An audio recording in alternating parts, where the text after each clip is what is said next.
அரசியல் களத்தில் எந்த பாதிப்பு வந்தாலும் அதை எதிர்கொள்ள விடுதலை சிறுத்தைகள் தயாராக இருக்கிறோம். இப்ப நாங்க திமுக கூட்டணியில் இருக்கிறோம். ஆட்சியிலும் பங்கு அதிகாரத்திலும் பங்கு திமுக கேட்டுட்டு அப்ப திமுக காரங்க மிரட்டினதால பயந்துட்டு திடீர்னு எழுதிட்டாரு. திமுக உங்களை தப்பா நினைக்காதா? இந்த ஊடகங்கள்லாம் இப்படி திரித்து எழுதுவதால் இந்த உறவு பாதிக்கப்பட்டு விடாதா? கூட்டணி முறித்து விடாதா? உங்களுக்கு அந்த நோக்கம் இல்லை. வேண்டுமென்றே சிலர் இதை கூர்மைப்படுத்தி உடைத்து விட மாட்டார்களா? நான் எந்த கணக்கும் பண்ண விரும்பவில்லை. மது ஒழிக்கப்பட வேண்டும் என்பது மட்டும்தான் எங்கள் கோரிக்கை. இந்த கோரிக்கையால் அரசியல் களத்தில் எந்த பாதிப்பு வந்தாலும் அதை எதிர்கொள்ள விடுதலை சிறுத்தைகள் தயாராக இருக்கிறோம். நான் தூய்மையாக சொல்லுகிறேன், உள்ள தூய்மையோடு சொல்லுகிறேன். எனக்கு எந்த கிரிமினல் இன்டென்ஷனும் கிடையாது, எந்த பொலிட்டிக்கல் கால்குலேஷனும் கிடையாது. இப்படி பேசுறதுனால தேர்தல் அரசியல்ல கூட்டணி உறவுகள்ல பிரச்சனைகள் வரலாம், ஏதாவது பாதிப்புகள் வரலாம், பின்னடைவு வரலாம். ஆனா ஆய்வு போட்டோம். விடுதலை சிறுத்தைகள் கட்சி என்பது புரட்சியாளர் அம்பேத்கரின் கொள்கைகளை வெளியிடக்கூடிய ஒரு இயக்கம், சமூக இயக்கம், பெரியார் இயக்கம். நான் தொடக்கத்தில் சொன்ன மாதிரி பரீட்சை நேரத்தில் படிச்சு பாஸ் பண்ணக்கூடியவன் தான். அதனால எங்களுக்கு எலெக்ஷன் அன்னைக்கு தான் எலெக்ஷன் பற்றிய முடிவு செய்வோம். Underline the point. கோடு அடிக்கோடு எலெக்ஷன் நேரத்தில் தான் எலெக்ஷன் பற்றி முடிவு செய்வோம். இப்ப நாங்க திமுக கூட்டணியில் இருக்கிறோம். நான் அப்படி இருக்கிறேன். திமுக கூட்டணியில் இருக்கிறோம். கூட்டணி தொடருகிறது என்றும் நாங்கள் நம்புகிறோம்,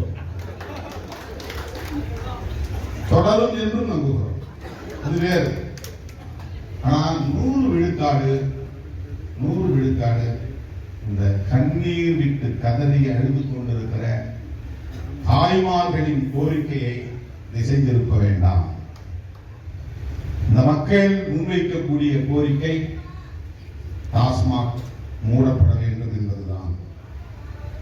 இந்தியா முழுவதும் தேசிய மதுவிலக்கு கொள்கை கொண்டு வரப்பட வேண்டும் என்பதுதான். பங்கு அதிகாரத்திலும் பங்கு திமுக கேட்டுட்டு அப்ப திமுக காரங்க மிரட்டினதால பயந்துட்டு திடீர்னு எழுதிட்டாரு. என்னன்னா கதையை விடுறாங்க. அவங்க மனசுல தோணுதான் எழுதுறாங்க, ஒண்ணுமே கிடையாது. அவன் போட்ட தம்பி இந்த டெக்ஸ்ட் சரியா இல்ல, நான் திட்டுவேன்னு சொல்லிட்டு எடுத்தான்.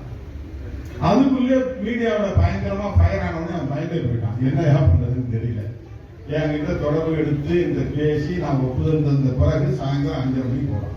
இதுல என்ன ஒண்ணு இல்லையே, சாதாரணமா போடு. ஆட்சியிலும் பங்கு அதிகாரத்திலும் பங்கு கடைசி மனிதர்களுக்கு அதிகாரம் வந்து மறைமலர் நகர் மண்டல சிறப்பு செயற்குழுவிலே பேசிய உரையின் சுருக்கம் போடு போட்டாங்க. அவ்வளவுதான். திருமாவளவன் பயந்துட்டாரு, பேக் அடிச்சுட்டாரு.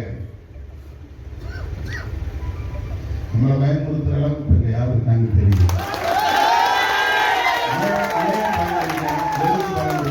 நான் ஏன் பயப்படணும்?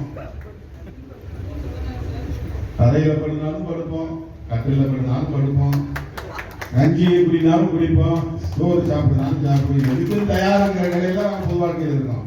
இல்ல நான் வந்து பெரிய ஹைஃபையை தான் சாப்பிடுவேன், நான் வந்து மெத்தையில தான் படுப்பேன், ஏசி தான் படுப்பேன், இல்லைன்னா நல்ல தூக்கம் வராது, அப்படி டைப் கிடையாது. நாங்க நீ பார்லிமெண்ட் நடத்தினாலும் போவோம், போராடிக்கிட்டே இருப்போம்.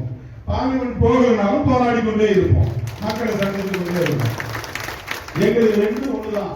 பதவிக்காக நாம் வந்து பொது வாழ்க்கையில இல்லை.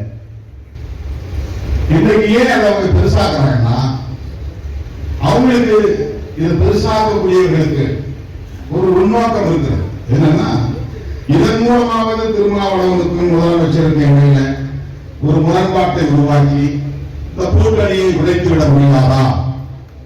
நம்மள பெருசா நினைச்சாலும் போடல. திருமாவளவன் வந்து ரொம்ப முக்கியமான சக்தி, அவர் சொன்னா அப்படியே அது வந்து தயாராகுது, அவர் அப்படிப்பட்டவர் இப்படிப்பட்டவர் அப்படிலாம் நினைச்சு போடல. திருமாவளவனை பயன்படுத்தி திமுக கூட்டணியை உடைக்க முடியுமா அப்படின்னு நினைக்கிறவர்கள் இது சாப்பிட்டாங்க. நாம ரொம்ப யதார்த்தமா சொன்னோம். என்ன சொன்னோம்னா, தேர்தல் அரசியல் வேற, மது ஒழிப்புக்காக நான் விடுக்கிற அறைகூவல் வேற.